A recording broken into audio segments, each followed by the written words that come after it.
And then I heard that there was a new franchisee coming, and I'm like, man, I've just started. Like, I can't share the leads. And I did my research. I'm like, okay, so there's this new guy that's just started. I called him, spoke to him, and then checked my leads. And I'm like, I think my gym's leaded to half. So now I'm angry about that as well, because we sort of share it. So we don't share a territory. We have our own territories. But guess what? I called Dan about it and emailed Jim. And this was probably the unfair email that I sent through.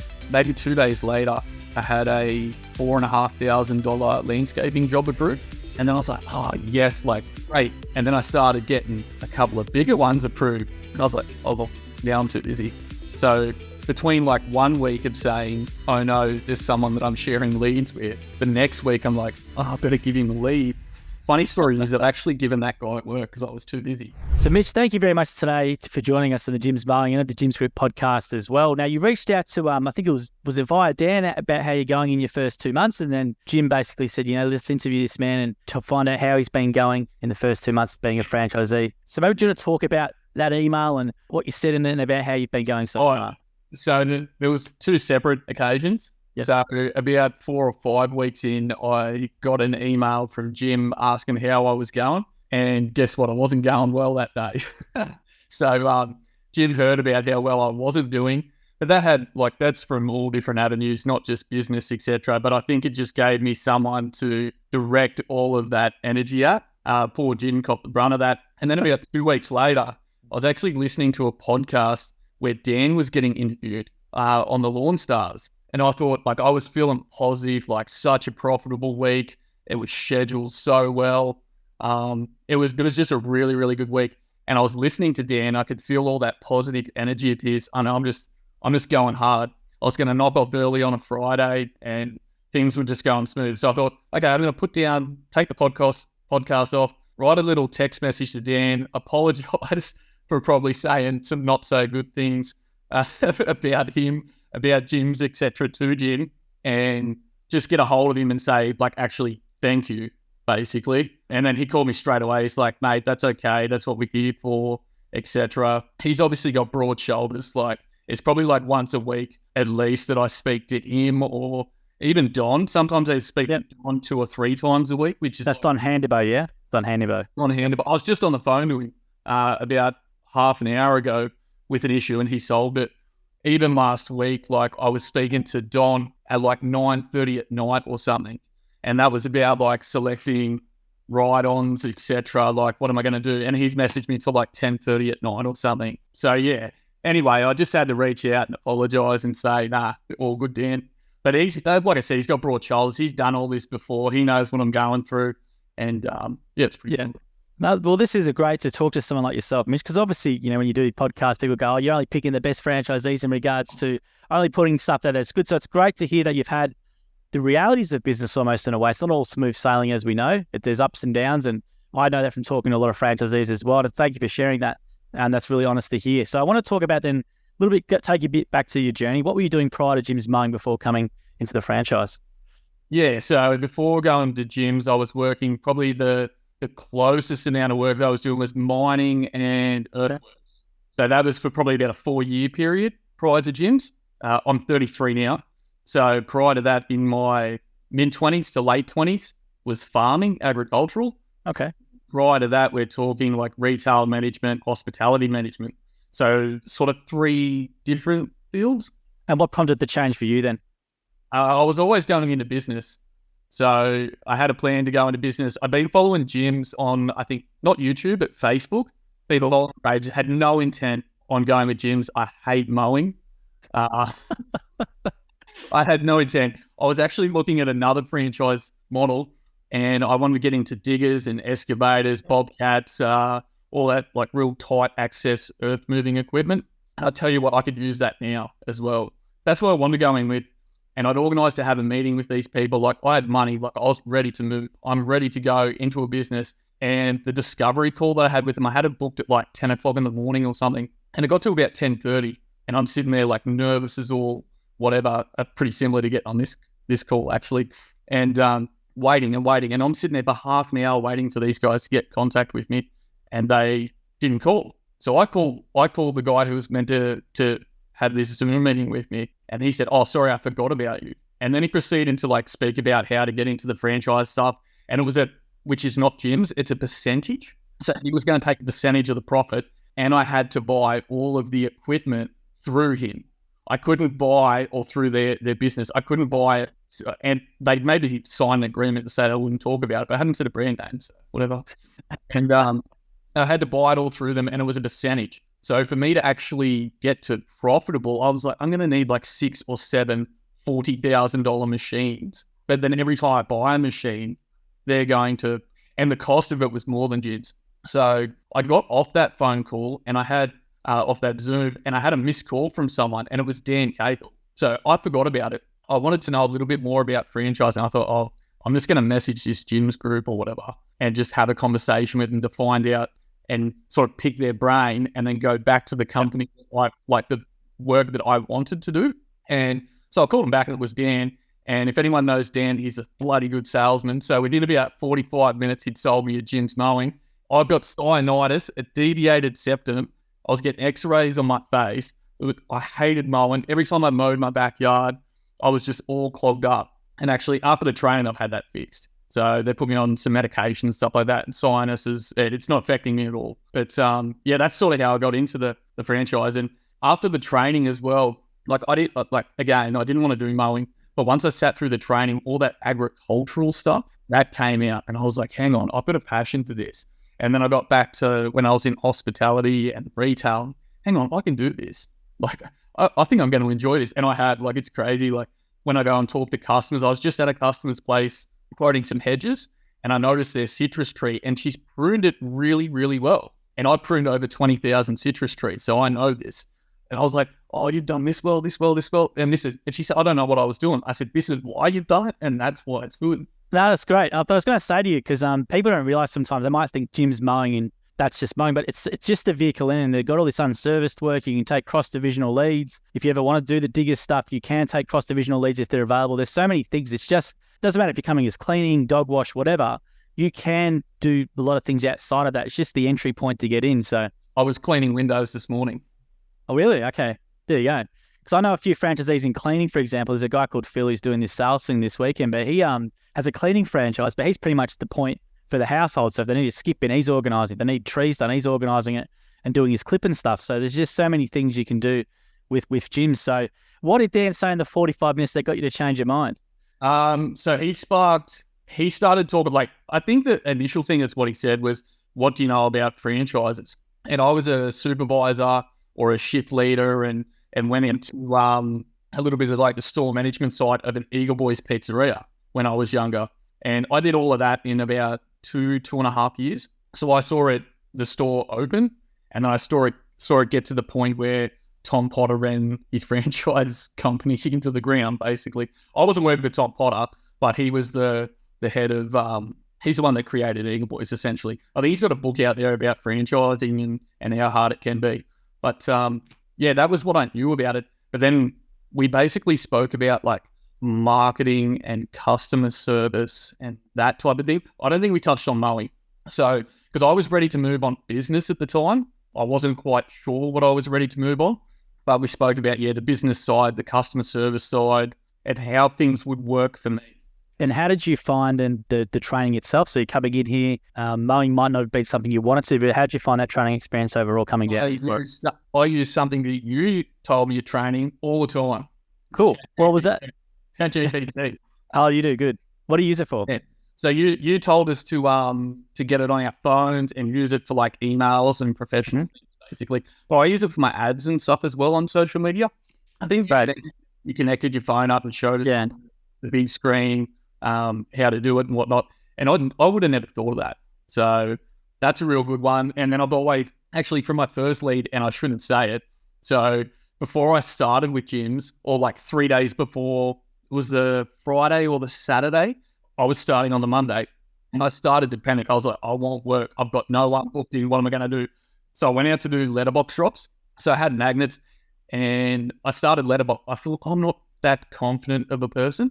I'm going to go to an outer suburb. Basically, it's in the sticks. It's not even in Dubbo where I am. So I went out there and I'm going to do letterbox drops. Turns out they've only got PO boxes out there. So I thought I was throwing magnets over people's fences because everyone's got dogs and whatnot. So I was throwing the magnets over people's fences, and because they're all like 2-acre blocks and the town's got about 300 houses roughly, it was like a lot of walking, but not much return.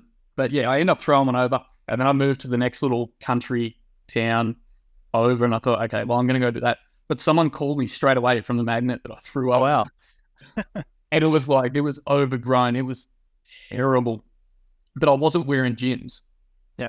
And then straight in the back of my head was John Wild saying, you need a quoting shirt. But when he said you need a quoting shirt, I was like, what? What is that? He rambled on about it for like ages, and it never clicked. He's like, you need a quoting shirt in your car at all times. You need a quoting shirt. What do you mean? So I've got to go do this quote. I don't want to drive the 30 minutes back to Dubbo. So I actually went there without a uniform on. We're going on the survey though, so I was all right. Before we start, there's no survey to the customer. I didn't tell Dan that one, but I panicked on the way there too. I was like, yeah, I'm going to quote this. It's 2 acres. It's overgrown. They want pruning, mowing, everything. I've got no idea what I'm doing. So I'm calling Dan. I couldn't get a hold of Dan, and I'm on my way back there. I'm halfway there because you have to quote straight away, was what I was told. So I'm like, I'm not going to leave any time here. I'm just going to get back there, quote this job. So I was trying to get to Dan. Then I was trying to call Dan's wife. I was like, she knows more than me about Jim's mowing. Like, maybe she's never been out and quoted, but she knows more than me. Like, help me. And eventually Dan called me and took me through the process, showed me a couple of formulas and stuff. I went there, bumbled my way through it. I didn't tell her that she was my first client ever. And don't say that. When you send the invoice, it said invoice number 1. Yeah. No, true. Very true. And so I went through the whole process, jumped back in the ute, drove around the corner and pulled up and thought, what am I going to do? I'm going to call Dan. But just before I called Dan, someone walked over to me and said, are you Jim's Mowing? He started talking to me about quoting his lawn. Oh no, what am I going to do? He's a regular now too, that guy. That's great. He came to my son's birthday party as well about 4 weeks later. I bought balloons and stuff. So first birthday, which is really cool. And how'd you go with the actual quote, the first one? Did you end up winning that quote or? Oh, I won it. Yeah. And I made good money too. So when Dan told me the price, like did you use his formula? Because there's a bit of, sometimes Dan's formula, is different because a lot of it. So you use Dan's formula for that one. Mate, well, he told me what to quote. I went, like, I would tell you to get lost. I would tell you where to put it. So I did quote what Dan told me to do, and it got approved. And then I texted him straight back, and I was like, mate, I had no idea what to do. I didn't realize that you could make that money. It was something like $580. Wow. And it took me maybe 6 hours. Pretty good. Yeah. So like that was, and the client was really happy. It was a once-off. Like they had their own mower and stuff like that. The son that normally did it, he was busy. So that's it.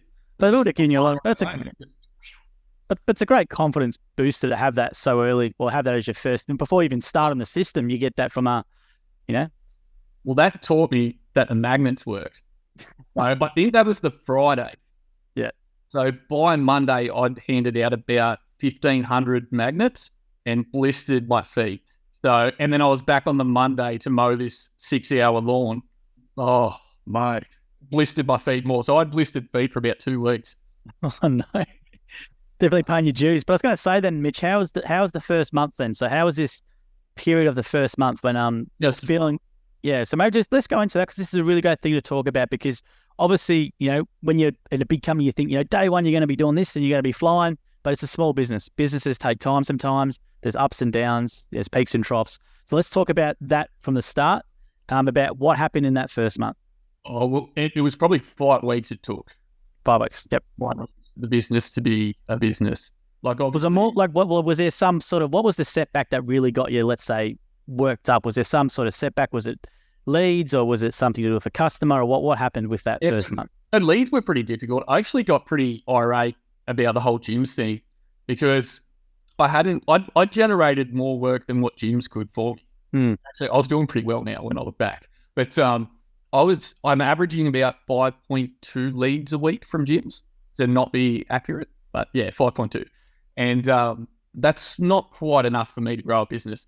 So I was going down all these other avenues. Obviously, I love the magnets. I actually, and I don't know whether we're allowed to do this, but I did it. I jumped on High Pages, Airtasker, Gumtree. No, you can do that.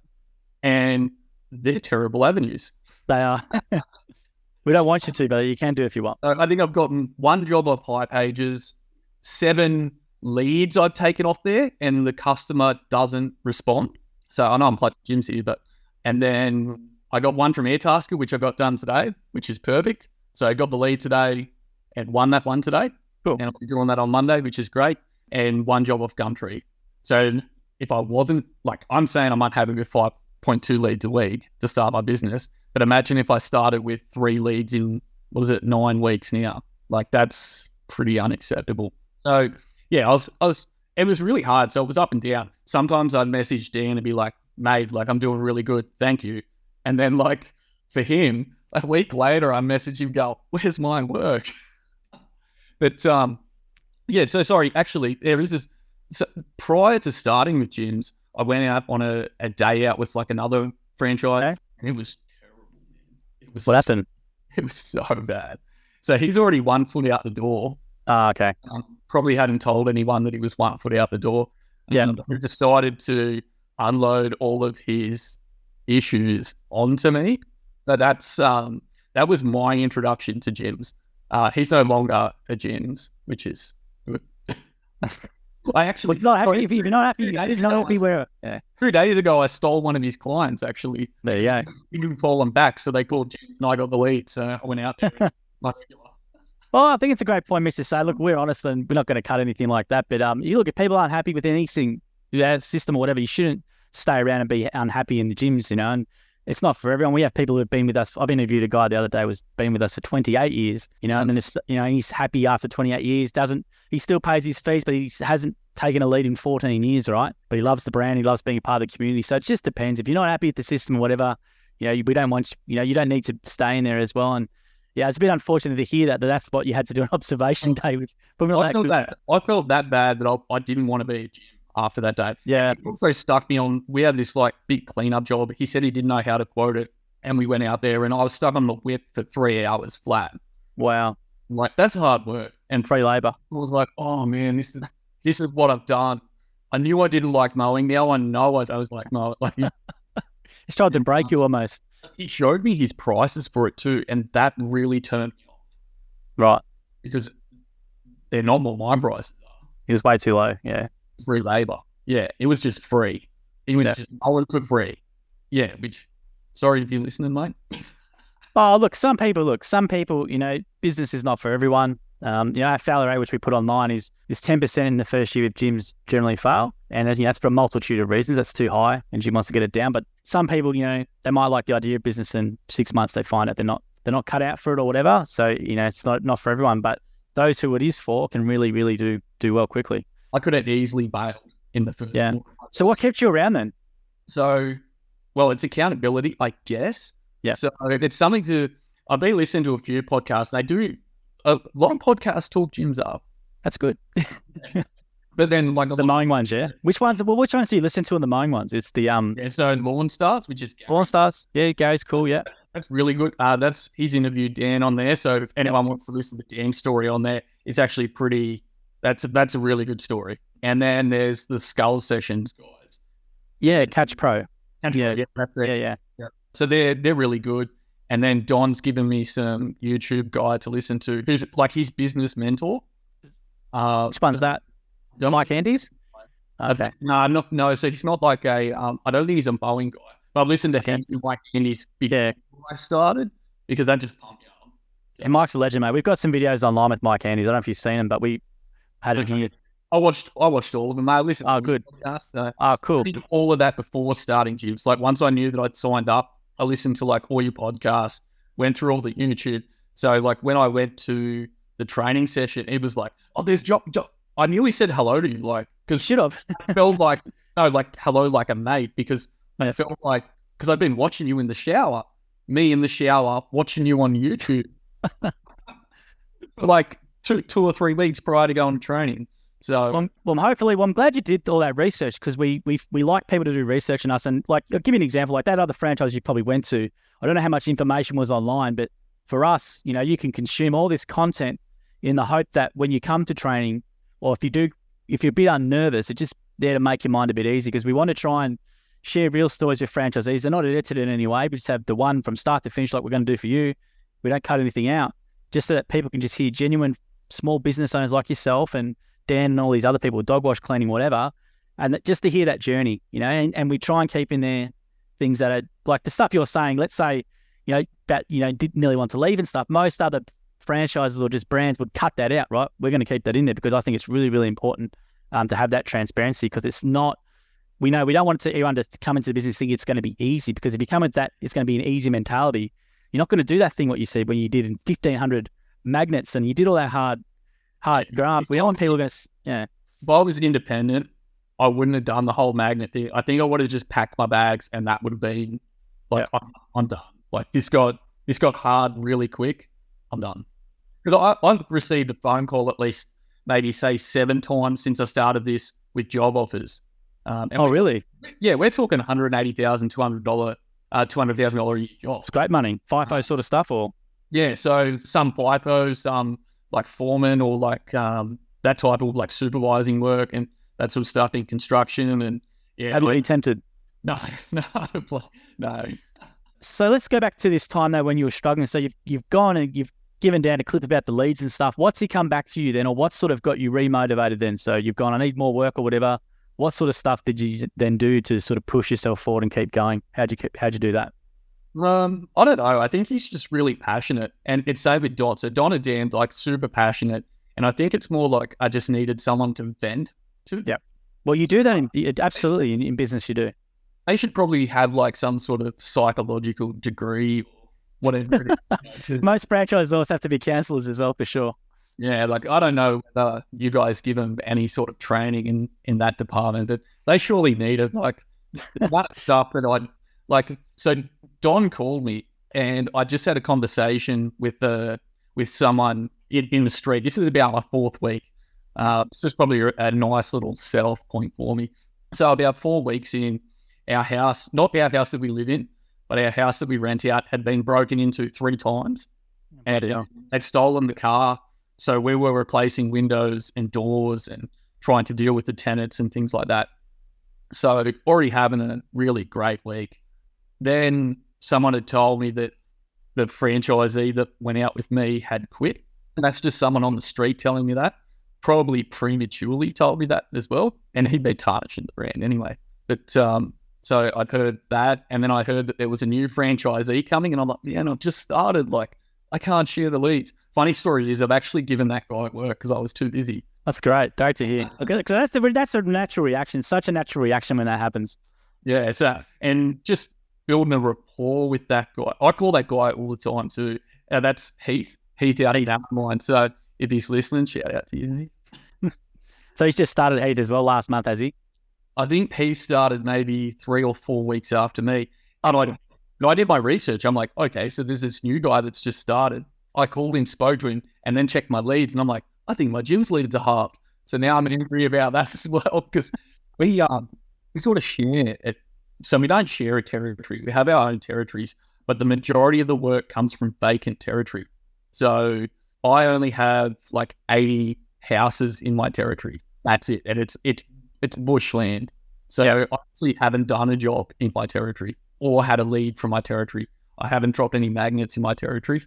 But I work in the vacant area of Dubbo.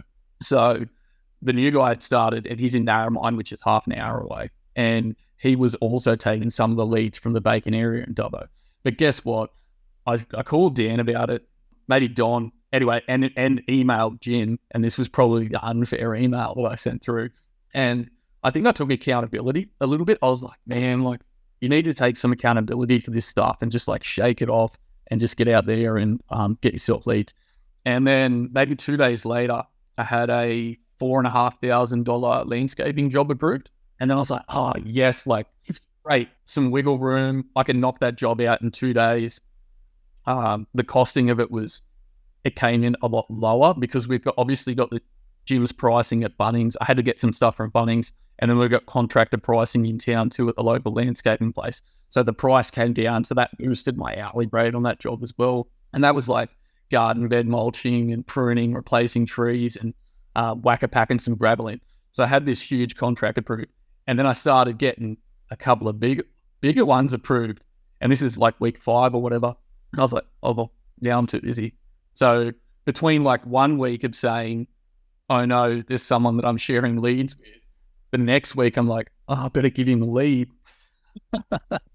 It's amazing how it can happen that quick. And it did. Like the transition from making 700 to about 1,500 per week into that $3,000 to $6,000 bracket, it happened in a week.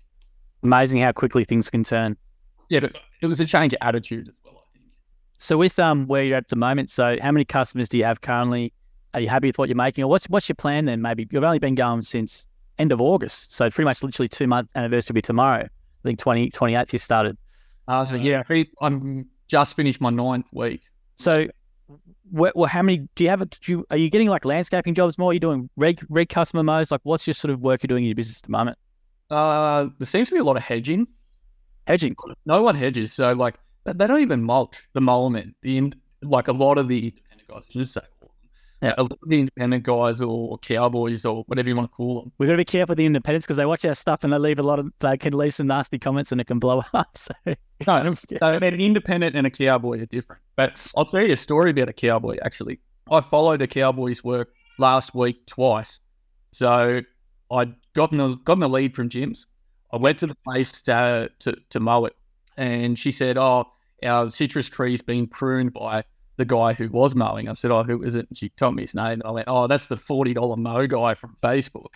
So any lawn for $40. I'm thinking about subbing him out, you know. So he pruned this tree. And so a citrus tree, it's grafted. So the root ball's different to the top of the tree. So the root ball's like we'll just call it a bush lemon. And it's got spikes on it. They're like 2 or 3 inch spikes. So he'd actually shaped or used the root ball as the tree. And she said, look, for the last couple of years, I've been getting lemons instead of mandarins, and it's got covered in spikes. And he's got a horticultural certificate. And this is the week that the muddy boots thing came out, right? Yeah. Saying that we don't know anything. And this guy's got a horticultural ticket, splashes around on Facebook, he's $40 mows. And I went, oh, mate. So I've had to absolutely guts her tree out. I told her what I was going to do and explain, you know, how we're going to get this tree back, what like a fertilizing plan for it might look like, all that sort of stuff. So we did it and she was like super satisfied with the job. And then the next job, I was on the big landscaping job and I had like 5 cubes of mulch and I'm chucking it, wheelbarrow on it and chucking it into the garden bed and probably making a bit too much noise on the back fence. Lady pops her head over and said, oh, I was just making sure that, you know, there wasn't a thief in here. We know the owners. I said, yeah, no worries. Had a yarn with her, and she said, oh, look, we've got this man who comes around and mows our lawn for $40. You know, you're a beauty. And I said, well, yeah, great. She said, I think he might have killed our lawn. Okay, what's he done? And she said, oh, we got him to spray for broadleaf weeds. And I said, oh, do you know what he uses? Because we got taught to use like bow and arrow, and that's what I went out and purchased because that's what I'm going to give you as a plug here. That's what we got told to buy at training. Was bow and arrow. So I've ordered the stuff and had it delivered to me, and that's what I've been using. And I said, do you know the chance like what your lawn is? And she said, oh, it's buffalo. I said, do you know what chemical he used? She's like, dye. And I said, dicamba, the stuff that they use in the cotton, is it? She said, yeah, it was dicamba. I said, oh, let me come around and have a look at the lawn. She was on the corner, so I walked around, had a look at it, and the thing's, it's busted. So now she's used the cowboy and she's down for laying new turf. So yeah, that's... And I'd just been listening to the money stuff. No, it's pretty funny because I had some random guy on LinkedIn send that to me. I listened to it and I said, oh, I'm going to give it to Jim and John and Matt, who are our trainers, and see what their reaction is. And then we put that up and it's been shared around in a few of the groups and stuff, which is quite funny. And Jim was obviously pretty animated about it and blowing up. But I think the great point about what you just said, Denny, is obviously you've done the mowing component of our training. And yes, it is only a 3-day component, but you just said earlier, you've done 20 hours worth of pruning in previous life. You know what I mean? 20,000, sorry. 20. That's just citrus.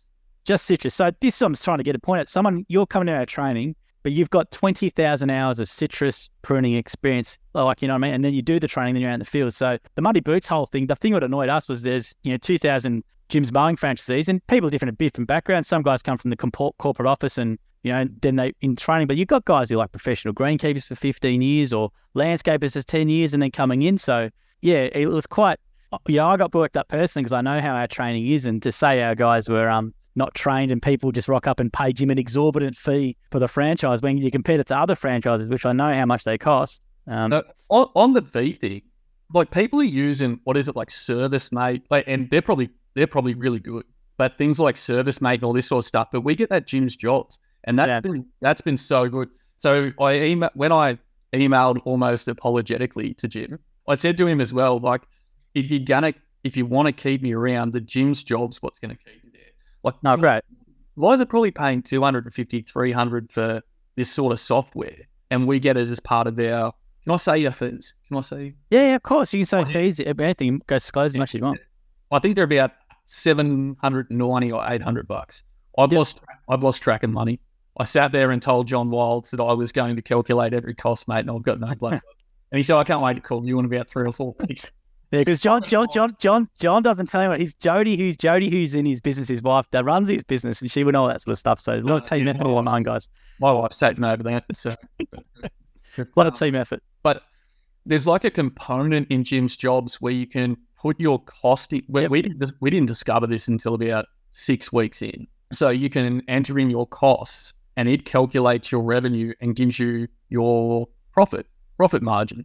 So anyway, yes, that's right. I emailed Jim and I said, look, here's a couple of things that I would look at improving in Jim's Jobs. And he told me what he was already working on for the Jim's Jobs. And I basically said, like, that's what would keep me around. But even if you add like our insurances and all that stuff, if you went independent, like your insurance, it'd be similar price, I guess. Maybe a little bit more, but we got Jim's insurance.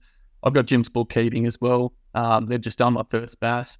But that's good. You've done your first BAS. That's great. We've just gotten it back, and I think the wife is a bit unhappy with how they did it. She's telling them how to fix it. So I don't know how that's going to go. But and the other one is like, I think Dan pumps a lot of our marketing fee into Google ads. Yeah, they do a lot of Google. We do a lot of Google ads. Yeah. Yeah. So I think a lot of and that's part of our franchise fee as well. Now, if we were to create our own website and pay Google fees and then have to try and find like a Jim's Job type app, like it's all possible, and the amount of research you'd have to do, but I think the outlay of money per month would be higher. And then to get leads too. So I mentioned High Pages, and I don't want to bag them out, but like I pay the minimum fee of High Pages, which is $29 because there's apparently no leads in the area. But I wanted to add it to have a little look at how they do that. And I think some people are paying $250. Yeah. Like we just pay the $800 and that's what we get. We just get everything. Yeah. We don't have to think. So I can focus on just the doing. Yeah.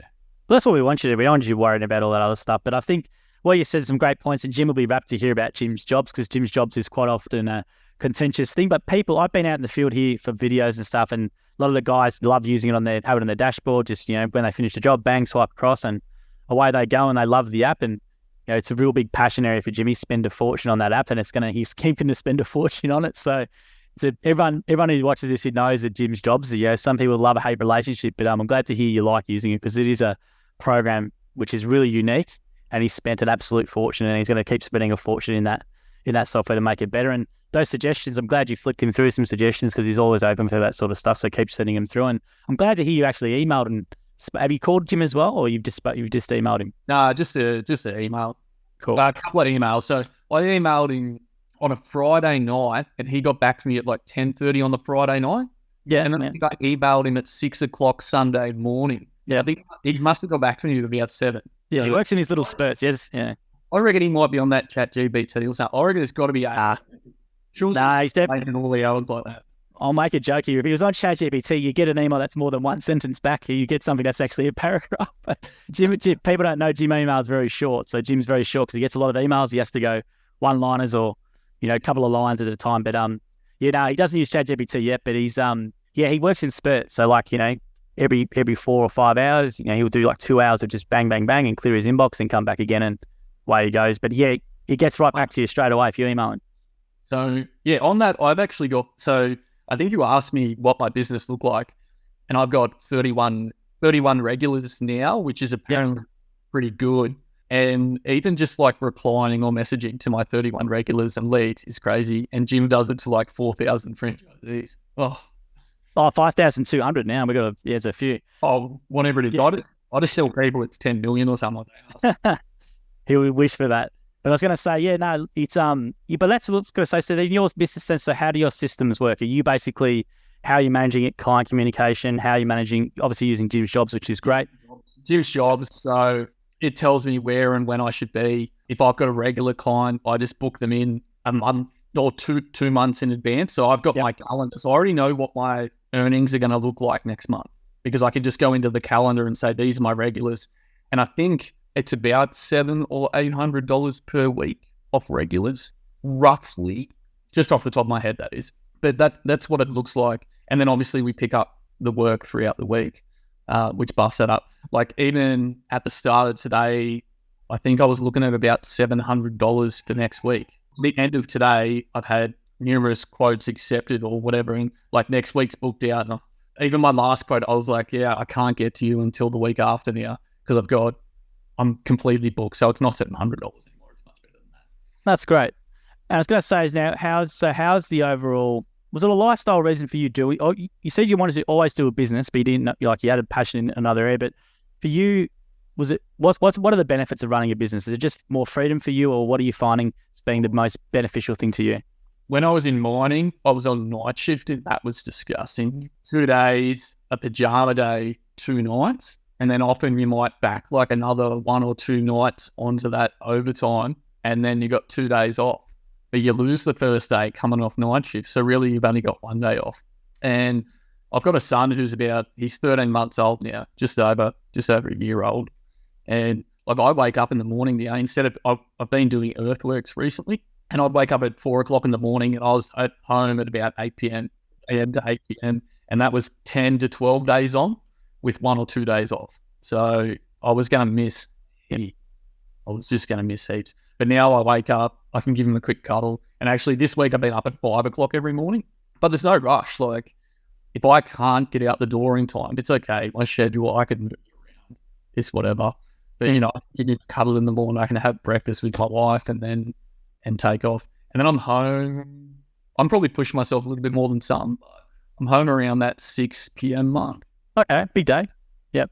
Today it was 5:30, so I just pushed through everything and left it vacant just a little bit so we could do this chat. Yep, great. And how's your wife finding you doing this as well? What is she saying about it? Oh man, what a roller coaster ride. We've been divorced 10 times. It's only been 2 months, so we're going to follow up again in a year and see how you've been going. But No. It's, we're starting to find routine, and I'm a lot happier. So once the money stuff was taken care of, like once we were making enough money around that week 5, obviously I get anxious. I'm an anxious guy, and I can't switch off work either. So like I was staying up all night when I wasn't making money. I think try to make money, that type of thing. But now we're sort of the money's been taken care of. The systems are good. Like I said, like the Jim's Jobs, it just takes all the weight off. We've got the Xero as well. Yeah. So I'm starting to, we don't use it though. So like, I think a lot of people use it for scheduling or something. I don't know. Mel showed me, which is Dan's wife, showed me quickly what to do with Jim's Jobs online. It was just easy. And then the accountant called me literally after that phone call and said, this is Xero, and started taking me through Xero. Mate, I can't deal with that. But yeah, so as we settle into it, things are heaps good enough. Yeah. That's great. And I was going to say as well, with what equipment do you use in your business? What did you buy? What do you have at the moment? I'm on my 3rd mower. Really? Already? I've busted my Bush Ranger. Thanks for the tip to buy that one, Dan. He gave you the Bush Ranger. I thought he was recommending we did a video, he recommended something else. What was it? No. It was the Lonson Bush Ranger. Okay. Yeah, Lonson engine Bush Ranger, self-propelled. I broke the cable on it in my 2nd week, took it back into the shop, and like it's not really the brand that affected me, it was the dealership. So they said it was going to be a week for me to come pick it up. So I called them a week later, and they said, oh, we expected you to be in the next day because we fixed it the day that you dropped it in. Great. So I could have had it back that day, but I needed mowing done on the day that it broke. So I went to another dealer and I had this thing like, I want to go battery. So they hooked me up with a battery mower, battery still, and it felt like it was really good. And I think that's because the Carby was shot from factory in the Bush Ranger, but I didn't know the difference. Like my Bush Ranger just wasn't cutting good. It was just looking terrible. It was just clogging up and whatnot. So I got this still one. I thought, oh, this still one's so good. Got my Bush Ranger back, broke it again. I think the Carby seized on it or something. It's still in the shop. So then I went, oh, I'm just going to get the proper stuff, which is the HRU 210. Yep. So I'm like, okay, I'm just going to go out, spend the $1,800, get the proper stuff from the Stihl dealership does that. And we had a really good rapport through the hand equipment that I've got. They're just really nice guys. Like I spoke to them today and they're dressing up a deal. Cox right on. Yep. Well, I'm looking at Toro, Gravely, Hartford and Cox. And I think I'm leaning towards Cox, but they love me in there because I just tell them, you pick what I'm going to buy. So they're the deal. It's like I buy my oil there, and that's what you told us at training. We were told, they did not sell it, but we were told at training, buy your stuff from your local dealer because they'll love you. Like buy all that stuff, like buy your blades there. It may cost us a little bit more in the long run, but they know when I come into the shop, let's get this guy going. And it happened with my hedger. My hedges, the Carby seized or something. I'm not a mechanic. I don't know. The Carby was stuffed. I took it in there and I said, mate, I've got 3 hedges to do tomorrow. So they came in early the next morning to fix it so that I can keep going. Do you do your own maintenance or I'll do that? Because a good tip I learned, because we've got one of our mowing franchisees, Matt Sheldon, owns Shep City equipment now. So he's bought a mower shop as well. He's got his mowing franchise still, but bought the mower shop down there. And if you ever need advice, any mowing franchisee can call him up. And I think he's got some sort of special as well for his online shop. But yeah, he was saying that, if you ask them to show you, they should show you. And then hopefully next time you don't have to take it and you can save on that maintenance cost from that. Do you do your own maintenance or have you ever asked about that sort of stuff or? Oh, I keep breaking machines. So I've got brand new machines every week. So. They don't want to show you then. They don't want to show you. No, they showed me. So I went back in there to have a chat about, it's always good just going for a chat if you got time. Yeah, I think I got a job from Jim's and it's a 3-acre mow. And I was like, I can't do the 3-acre mow on my HRU 2 months. So I'll go in and talk to the boys, let them know whereabouts it is in town, what it looks like, what are my options. I want to be on a stand on because I want to look cool. Now, I got steel rods in my back, so I can't sit for too longer periods of time. Agitated. So I thought a stand on would be good. And I'm pretty sure a stand on can do 3 acres of grass. It may take me a little bit longer. But yeah, I was in there chatting to them about what to get. Yeah, so that's where when I went in there, they said, oh, what are you broken again? So I said, how about you guys show me how to maintain my equipment and maybe I wouldn't do anything. And they did. They took me through like everything, which was really good. And when I bought the Stihl mower, I was going to go buy the Ego stuff. So I'd already gone out and I just, Ego is maybe like an Instagram brand or something. That's what I'm calling it. Anyone who's an influencer is using Ego. So. Yeah, they go hard on that. I went out and bought like the multi-tool and I'd used it on a couple of jobs. And then I was thinking, I could get the Ego ride-on, or I was going to go get the Ego push mower when the Bush Ranger bugged out, the Select Cut or whatever it is. But then I thought to myself, like, if I break this stuff, I need a dealer to take it to, and I can't take my Ego back to Total Tool. Yeah. Or maybe I can, I don't know.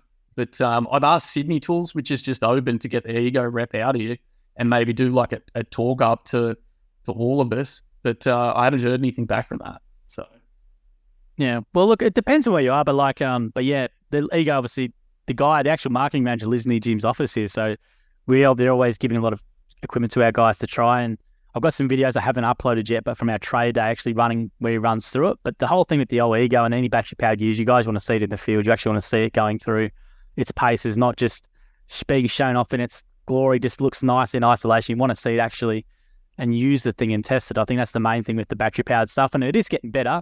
Like the guys, there's a couple of brands, but I've got to be brand biased here. But the brand that Jim sort of really likes is the Plank, which is the orange battery. You would have seen it down here. Yeah. And it has like just because it lasts all day in that one battery, and the feedback we get is really good from the guys like inner city, I guess, is a little bit different, or, where we are in the burbs of Melbourne to where maybe you are, but just some guys just run fully on that and they love it, and that's how their jobs are. They're small gardens and they can get away with the one battery with the mower and stuff, whereas if you are, you probably do need a bit more. On capital, 3 acres and stuff, as you said. Milk thistles and the weed. And, like, it's you got to be able to put it through its paces. Yeah. And something like a Honda and all those other brands is perfect for that sort of stuff, and it's going to hold you in good. So it just depends on where you are. You got to have your equipment set up to your location. Yeah. So like out in the bush here, like, and we're out in the sticks. Like, we're 4.5 hours from Sydney, so we're sort of getting out there. I've got 4 options for my stander. There's no, there's other brands out there, but we just don't have that here. So we have to get. Like, we're not going to get plank out here. We don't have vineyards, so. True. Yeah, it is a French winery. They're probably not good. But I was going to say as well, looking back at your journey, first, what would you tell yourself starting again? What would you do differently starting again if you were to do it? I'd say tell myself to relax, but I think because I didn't relax, that's why I got success pretty quickly. Like 5 weeks, that's pretty good. It is. It's a lot happened. Lots happened to you. Yeah. Not turn up. So when I turned up to training, I mowed my lawn the day before to see how my sinus was going. I'm like, I'm just going to test myself. So I mowed the lawn the day before I come down, and my sinuses, my throat and all that had clogged up before the training. So for the first 3 days of training, I couldn't talk. So I'd probably tell myself not to do that. I was pretty talkative for the next 3 or 4 days, but no, advice for starting to get equipment. So my trailer's not suited to me. Okay. Like, I bought the trailer that was that the franchisor told me to buy, and it's fair enough. Like, thinking of low cost getting into business, but for me, I'd love a dual axle. I've only got a drop down trailer at the back. I'd love to have all the dual, like the side swinging doors as well, the tight spaces. Yeah, equipment, hidden costs that we don't think about. So like buying the little Falcon, I think they're called, or Falco, yeah, the Falco career stuff, yeah. Like, there's all these little things like that. I didn't think about buying the mowing bags. I didn't think about buying a ladder. I didn't think about buying the wheelbarrow. And I started getting these jobs. And it's a bit like the story from Mo, where he got like on his first day, massive job, yeah. Massive job, and had to go out and buy like, I'm just accumulating tools every week, just different jobs. So you just accumulate tools. Like, it would have been really advantageous, I think, just to know that from the start. But maybe then if I knew all of that from the start, the cost of might put you off a bit. Yeah. The cost of entry might have put me off. Whereas we can go out, get a job approved, and know, within 7 days after I bought that wheelbarrow, I'm going to get money for that wheelbarrow. The next time I need one, it's there. So yeah, equipment was pretty important. I didn't know a lot about that. As I said, I didn't want to go into Jim's mowing. I was focusing on buying an excavator and what attachments I could get to that. But do you like the business now? Then I should ask you that. Like, obviously, you want to go make. Trust your franchisor, because I didn't trust him. I questioned him on everything. It's good. That's good. But I didn't question him along the way. I waited until I boiled up and then questioned him on it. So perhaps maybe just have a nice open dialogue with your franchisor from the start. That's what they're there for. They're there to help you get off to a flying run, and and then once you get going, you might not need to contact them as much, but you need to get onto them as much as you can. Where you're feeling frustrated or not, because that's the key. Because that's what they're there for, to do, especially early on. I'm glad to hear that you did. So honest today regarding your discussion about this, because it's been fantastic for you to share that. Because as I said, we don't have this all, because it's small business. It's not easy all the time. Look, give an example. Like, who would have thought we had franchisees buy a franchise, and then we went into lockdown. Imagine that. You buy your business, and in 2 weeks you go into lockdown, right? And then Victoria being where we were. So, it's not, you can't predict things. You can't, anticipate things sometimes. There's ups and downs. You just got to keep on going like you have, and credit to you for keeping to do that and to get where you are at the moment, which is fantastic. That's probably a good one. Like, just chill out when something goes, like when the mower breaks, don't rush in and buy the steel mower. Like, just chill it. Maybe call your franchisor when that happens and find out which mower you should get. But that's the thing, though. You're paying for their mistakes. Like, your franchisor and the franchisees have made mistakes, and you get access to get to what did you do wrong, so that I don't make that mistake. And that's the thing. When you buy into a franchise, especially at gyms, you've got access to the biggest network, really, for your industry. that is there to help you. And they've made all mistakes. They've done all these different jobs, and and that you got to use them, and that's the key to it. The other one too is use that paperwork guarantee. Yes, for sure. Not a lot of people. I didn't use it, so I was going out and doing the free motors because. Why didn't you do it? So why do you use it? Like, I don't know. Like, it wasn't really given to me on a silver platter. It wasn't explained. Like, I felt like it wasn't explained to me that well. I went out and did these free motors, and then I'm scratching my head like, how do I get paid for this mow? And it took me. This is the whole boil up thing. It took me 4 weeks of this happening, and then eventually I called Dan and I'm like, mate, I've done free mows. When are you gonna pay me? And he basically said, yeah, just send me the details of the good. And it happened pretty much straight away. And then I was like, and it took my wife was boiling up, like, you're not making much. Because this is in the first 4 weeks where we were struggling. And I focus so much on the marketing, like the letterbox drops. We've done over 4,500 letterbox drops now. I swear to God, if I go out and do a letterbox drop, we're going to get, like, even for a couple of hours, we're going to get 2 clients. So if I feel like I've got a slow week, if I go out and letterbox drop, say 500, that's 2 clients, which apparently a pretty good strike rate. They reckon about 1,000 to 1 with letterbox drops. But no, definitely not. And they've got to stew on it for a bit too. So I'll get 2 immediate ones. Then might have been yesterday. It was today. Today I had someone call back from before I started work, like before I started working on the Monday. I did the letterbox drop. Someone called me today from that letterbox drop. So no one's called me back about flyers when I've handed out flyers. No one.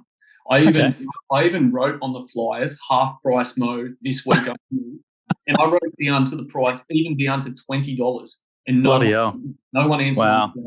Flyers don't work, or maybe our marketing team needs to have a look at those flyers and they need to be fixed. But magnets work. Yeah, we spend I'm responsible for a lot of Jim's regions now, marketing. We spend most of our money on digital just because people want to best mower near me. You want to have an ad in that position or a Google My Business in that position ready to be selected. And the key with Jim's is you don't have to establish trust in the search results. Already know Jim's is trusted, and they'll hopefully click on us more. So Facebook pages and Facebook ads is another one as well. But that's great to hear about the magnets. I think it was Matt who said at training it takes about 7 pushes to get a customer. So let's say like our first push is our uniform. And I took this literally. I'm like, okay, how many times can I punch a customer before I knock them out? And I was like, okay, so our uniform, let's say they see my gym's trailer in town, they see another gym's trailer. I put Facebook ads up, so paid Facebook ads just to get a like for my page. That's the 4th push. Let's go to a 5th push might be, let's say it's the letterbox drop is our 5th one. And then we'll just go to the 6th one is the Google ads. So they've gone, I need a mower, man. They jump on Google. I think we're 1, 2, or 3. We're like right up the top anyway. Yeah, most of the time we are, yeah. So they go, yep, need a mower, man. They see the gym's mower and they've already seen it 5 times before, bang, they're sold. It's a bit like me getting sold a franchise. Dan didn't have to sell me the franchise. It was an easy phone call for him because I've been watching his on Facebook, on YouTube. I grew up seeing Jim's mowers out and around. All of that stuff was already there. And then Dan was just number 6 who knocked me out. It's a great point, Mitch, where you said it. Yeah, it's an old marketing thing for like the 30s, but basically, the numbers always, like, some people say 7, some people say 10, some people say 12. But it's like, yeah, you're right. It's those touch points where they need to see that trailer in there, or they might see you walking around in a uniform.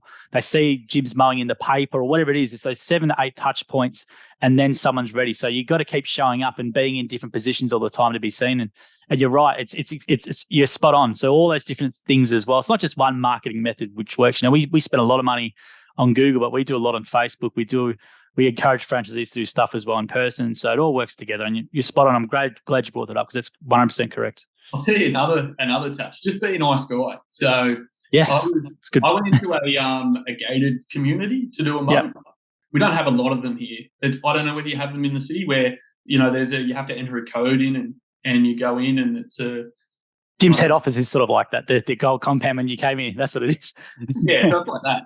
Yeah. And I went in the gated community and I seen these 2 ladies struggling with a couch, and there was a council cleaner. And they were taking it, I could tell straight away what they were doing. They're taking it out the front, which is about 150, maybe even close to 200 metres out the front to get that couch out the front for the council to pick it up in the cleanup. So I pulled up. I said, what are you doing? what are you doing? You're not going to walk it out the front. So I unloaded my trailer. I had a couple of green waste bags in there. I think I had 2 mowers in there, a ladder, and a wheelbarrow, which is pretty tight fit. I got all that out, put the lounge in the back, drove out the front, sat it on the curbside, and then came back in, just gave them a wave on the way back past, and when I did my mow. And then 2 weeks, must be about 2 weeks later, they've called Jim's and said that they need a cleanup because the couch wasn't picked up in the council cleanup. So I actually turned that into that was a job. I got paid for that. Yeah. But like, it's a great point. And like, give you an example. We film with franchisees, and we go about and we film with a lot of the mowing guys. And every time I've been the mowing guy, anyone who walks by and like, oh, sorry for interrupting. He's like, no, it's all right. Walk on by and has a big smile. Then they always someone who goes, oh, look, I live around the corner. Can you just come and give me a quote? Just from that franchisee engaging with them and smiling and being nice and professional. I reckon every second or third person I've seen on the street when we do filming ask the franchisee for their card, or can you quote me on this? It's happened multiple times. So it's such a good point about just being smiling, being presentable, being friendly. And when you're in the Jim's brand, there's so much opportunity with that brand, because everyone, when they see that, you don't have to establish, the credibility and reliability. You're leveraging off all these jobs over decades that go into building that. So when you're buying in 2023, you're buying, we've got, I think, 650,000 jobs taken last in 2022, right? So 650,000 leads taken. And, and our complaint rate, I think it's like 0.07 or 0.7% or whatever it is, right? So it's really, really low.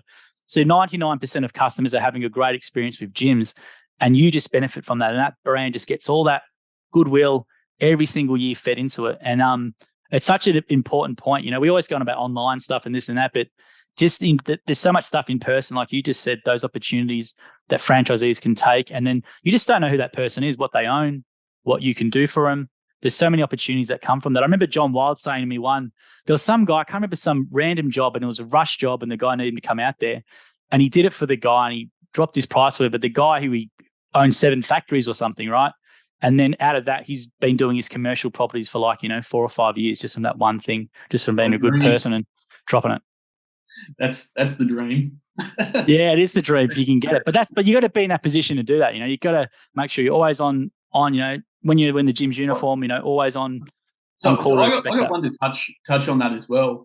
So after I complained or whinged, had my little tantrum, we'll call it, about the pay for work guarantee, I realized that I had this power now. I'm like, pay for work guarantee. I still got this nervous, upset energy in me. Yeah, I'm going to make Dan pay this out. Look, I'm going to make him pay it out in full. I'm going to mow a lot of free mows. So I went out that morning, knocked on. First door I knocked on, I got a free mow. Spoke to the guy across the road, got a free mow. And I was like, this is so easy. So then I tried to knock the rest of the street, and no one had answered. I drove to the next street over, no one answered. Drove to the next street over, no one had answered. I thought, I can't reach enough people. I would be better off dropping off magnets instead of looking for free mows. How am I going to reach everyone? So I posted on the Dubbo community page something about, and I think we're not allowed to post that we're with Jim's or something like that. Well, I think it's a little bit changing now. I think with this stuff, like dog wash and stuff, do it. If you do post it with Jim's, it's always 131546, or send me a PM. That's what you can do, or send me a DM. And most people will DM you. That's what happens. Yeah. So I was just directing people. I wanted to direct people to my Jim's Mowing Brocklehurst page. Yep. I think that's the first time I mentioned my business name there. But Jim's Mowing Brocklehurst. And how'd you go with that community sort of post? So that one got taken down because I'm not allowed to promote my business. Some groups are like that. So that's where there's heaps of groups you can probably join, I reckon, for that. But I used your ChatGPT, so just the free version too, and just mucked around with creating a post. And you see the guys that do the free mows on Facebook, I think it's Tim and Nathan. Yeah, Tim and Nathan do a fantastic job, yeah. They do really good. And you can see that it's coming from the bottom of their gut. They're not doing it for likes or whatever. So I thought, I want to approach it that way. And so I created it was quite a big thing, but it was just the heading of it. And I put it in the buy, swap and sell. Free mow, $0. Then it was, hey, I just want to do a free mow. I've got some spots available at the end of the week. Want to do some free mows for those in need. So it was that type of, and basically inbox me your story, the reasons why that you need a mow, etc. and I'll keep it completely anonymous and go out and do mow. I did 4. I had about 4 hours free at the end of the week, basically, and it was my son's birthday, and I was out doing free mows, and I got in trouble for doing free mows on his first birthday until about 7 o'clock. I couldn't actually I did 5. I couldn't complete the 5th one and had to go back Monday morning. I said, I'll just knock out your front yard and then I'll do the back. And this was 2 people that they were both on kidney dialysis and both been given how long they have. I think it was kidney dialysis, and how long they've got left in life. So that was the type of people that I was going out to mow for. One of them was just a young girl who had moved out of home and didn't have a mower yet. I was like, yeah, okay, everyone needs help. I'll go do that. I got 180 likes on that Facebook post, something like that. I'm still getting work from that post. I've got maybe 4 regulars now from that post, because people contact me and just say, what a nice dude, come and mow my lawn. And then someone from the Aboriginal housing community got in contact with me and said that they do big cleanups when people leave the housing. And he said, it's usually like $5,000 to $10,000 per job. We've got 200 spots. Next time we get one, we're going to give you a call, just because you're a nice dude. So if you put out that sort of stuff, you get more generally back, and that's what people need to remember. It felt good to do it too. Yeah. And then I was like, hey Dan, pay me my flight. Plus pay me the paperwork. Yeah. Now I've got regulars from it too. So I got paid for doing this work, and I got regulars from it as well. Not regulars from actually one of the ladies I did a free mow for, she was a single mother, just getting back into the workforce.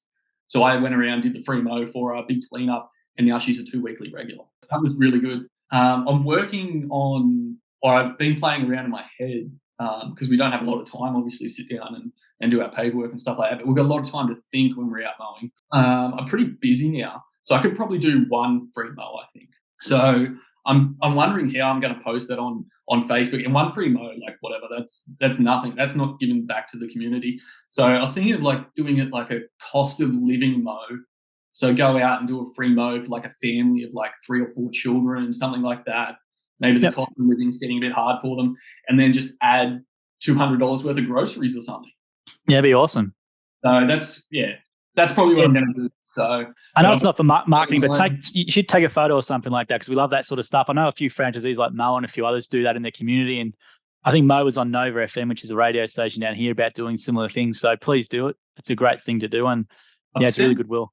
I've sent Dan the photo of the initial post that I got a really good response on. I think he has shown some other franchisees like, hey, like if you're struggling for work, you're on the pay for work guarantee. Like, well, send it to me. That'd be great, because I do a lot of video tutorials on this sort of stuff. So if you can send me an actual post which you've done, I'll use it in my training. That'd be good. But forward that through to me. I'll definitely show that to people, because we are starting to go this route, because economy, people are a bit more scared and stuff. So we've got to find other avenues of work, and community groups are a really, really good one as well. And good little trick as well, what people can do, I show it in training now, is we've actually had some franchisees. So I'm in my local groups in my area, and I all of a sudden see some random person posting the card of the Jim's car detailing guy with his mobile number in there and saying, hey, just use this guy Jay from car detailing, really, really good operator. And then all of a sudden he's got, like 6 or 5 people saying, I've sent a PM. So his customers posted his business card in the group, giving him a referral in this 4,000 or 5,000 person group. Like little things like that, they're so powerful. And those things you just said then are absolutely fantastic. And really, we want to see more franchisees doing that type of thing. Yeah, my customers spraying my name on Facebook all the time. It's pretty good.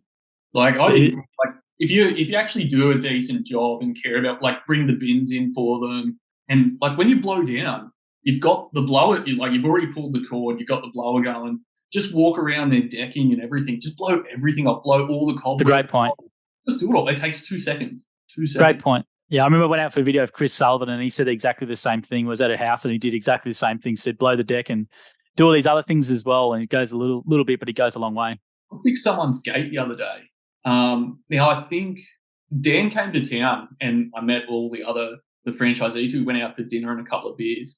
Cool. And one of them had said, the gate latch was broken on a mow that he did, and he fixed it, didn't tell them that he fixed it, and later got a text message from them. And I was like, you know what, I've got a customer with a broken gate. So I took the drill there the next time, fixed the gate, didn't tell him I'd be able to get a text message saying thanks for the gate, and she's a really good customer. I mean, like, good value. It's a 2-weekly mow, and just those little things like that. That's great. It's a little thing. It's a big difference, though. It can be. People notice these things as well. Especially in our cleaning division. These sorts of things as well. They do all these little extra things internally, and people they do notice and appreciate it as well. So we've gone for more than an hour and 10 minutes, Mitch. So thank you very much. Is there anything else you want to share before I let you go? I know you listen to a lot of podcasts, so you're going to listen to yourself back in the field now. You can. I don't want there to be anything. I should have said this. So is there anything you feel as though you wanted to say, or I didn't ask you? I could babble on for another hour. You put another man on the podcast too, mate, and we'll just talk forever. We'll have to get you on interviewing someone else, or maybe you guys can have a chat and we'll put it up as an episode. Yeah, copy. That'd be good. Yeah, if you do that, please do it. That'd be great. If anyone's out there struggling, use that pay for work guarantee. Talk to your franchisor what you can do. You will get through it. If I can get through it on 5.2 leads a week, because I heard a story, your mate who got 20 leads on his first day. You had someone working with you and he went out mowing. Oh, Greg, yeah. He got 20 leads on his first day when he turned. Something ridiculous, That's wild. But so sometimes it's going to be like that. Sometimes it's going to be the 5.2.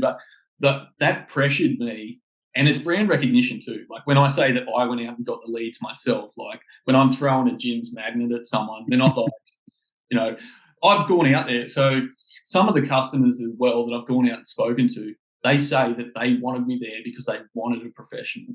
They wanted someone who was insured. They want a police check, which is a real big thing out in the bush. So you don't want someone who's. So I was speaking to an independent contractor. He threw me a job this last week, actually, maybe this week. Told me I couldn't convert her into a regular, but mate, I did a good job on her place. If she's not a regular by the end of the week, anyway. But he told me he employed someone and to go out. He went out to his regular customers and did 2 weeks worth of mowing with this bloke, and he scoped every house and went back and thieved so much stuff. So that hurt his brand. But we're police checked. You're not going to have that. So so that brand recognition when I throw a magnet at someone and the shirt and stuff. If I'm walking around the street, I got pulled up down the street. I was just wearing the gyms, and he's like, "Mate, I need a mow." He can see that I'm mowing. Wear your gym shirt everywhere. I go, there's a coffee shop here that's a nursery. So, and they know everything. So I go in there for so much knowledge. You can go in and ask anyone. All my landscaping work, I just go and ask them because they're landscapers. Hey, what should I do? Here's the photos of my job. Tell me how to do it. I'll buy your stuff. That's that networking, or whatever you want to call it. But look, brand recognition.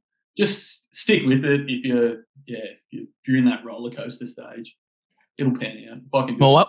We'll have to check back in 6 months or a year, Mitch, and see where you're at. But thank you very much for your time tonight after a big week. And really a lot of great honesty, which is fantastic to hear. And we don't edit anything, so people will hear this in full. So I'm sure anyone researching us and doing what you did will appreciate the honesty of your conversation as well. And great to hear some really good practical advice and just some simple advice to them, which is basically you'll get through it, which is the main thing, just to keep going forward. And we're a single income household.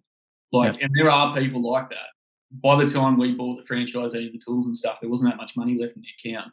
But the process, paperwork guarantee, call your franchisor, and just market like hell. Great advice. Thanks, Mitch. We appreciate it, mate. Thanks for your time. Bobby, thanks, mate. Thanks, Mitch. No worries, mate. I'll get you the voucher as well. And we'll put this up in full, and hopefully in a couple of weeks it'll be online. You will see yourself and you can watch yourself. Work for a course. I've got some mates that still work for a course, so I'll go see. Right, yeah. So you'll get it in 5 or 6 days, and you can use it at any Accor hotel, and you get 50% of dining at any Accor joint as well. So it's actually really good. I use it in Tassie actually, so it does work, and it's around $600 worth, so it's good. It's lovely to meet you as well, and I'm glad to hear everything's going well. And make sure if you do need anything, reach out to Jim and Dan, and even call Jim sometimes. He prefers email, but if you ever need to chat as well, Jim's available to chat as well. Very good. No worries. Thanks, Mitch, mate. Appreciate your time. Well, mate. No, see you, mate. Bye. Thank you for listening to the episode of the More Than Just Mowing podcast by Jim's Mowing. If you do need help with your local gardening expert, please give us a call on 131 546 for Australia, 0800 454 654 for New Zealand, or head to jimsmowing.com.au or jimsmowing.co.nz. If you liked what you heard, please make sure to leave us a review as well, wherever you consume your podcast. We appreciate your support. And until next episode, we hope you have a great week.